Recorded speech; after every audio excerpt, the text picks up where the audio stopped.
19/2024 दासिम मोननैसो खौरां लानानै फैदों। आसा खालामो बयबो खौरांखौ खोनासंलांगोन होनना। दानिया फैदो दिनैनि खौराङाव। गिबि खौराङाव दङ मोनसे बिग ब्रेकिं। बर' सुंद' सावथुननि हिर' दैदेन औवारिखौ पुलिसा हमबाय। फेस्ला फावखुंगुर दैदेन औवारिखौ पुलिसा हमनानै क'क्राझार कर्टआव थिसनदों।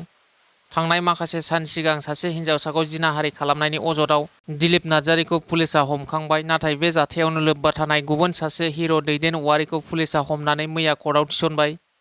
मख'नो गोनांदि हिन्जावसाखौ जिनाहारि खालामनायनि अजदआव बर' सुंद' सावथुननि फावगिरिफोर फारियै अनिल कुमार नार्जारि, सुबर्न बसुमतारि, दैदेन औवारि आरो दिलीप नार्जारिनि हेंथायै पस्क' आयेननि सिङाव केस थिसनदों।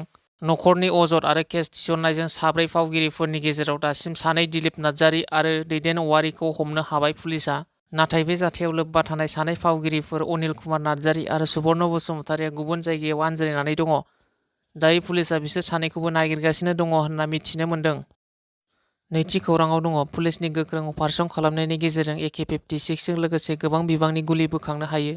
जाथायनि सायाव मिथिनो मोननाय बादिब्ला उदालगुरि पुलिसा लोब्बा गोनां गंसे नखरनिफ्राय गोबां मेगजिन आरो 60-68 गुलिफोर जब्द खालामनाय जायो होनना पुलिस बिफाननिफ्राय मिथिहोदों। बेजों लोगोसे जाथायजों सोमोन्दो थानाय सानै सुबुंफोरखौ पुलिस बिफाना एरेस्ट खालामो। बे बाथ्राखौ मिथिहोयो SP पुष्किन जैन बिथाङा। थामथि खौराङाव दङ मोनसे दुखुगोनां खौरां। आसाम सरकारनि नखर आरो राजखान्थियारि बिफाननि नेहाथारि महरै खामानि मावनाय IPS जिलाधित्य चेटियाया गावनि जिउखौ फोजोबनानै लादों। मिथिनो मोननाय बादिब्ला गावनि आंगो बिसिनि केन्सार बेरामजों थैनायनि खौरां मोननायनि उनावनो खर'आव गुलि गावनानै जिउ फोजोबनानै लादों। ब्रैथि खौराङाव दङ बिटिआर सरकारनि बाखनायथाव हाबा।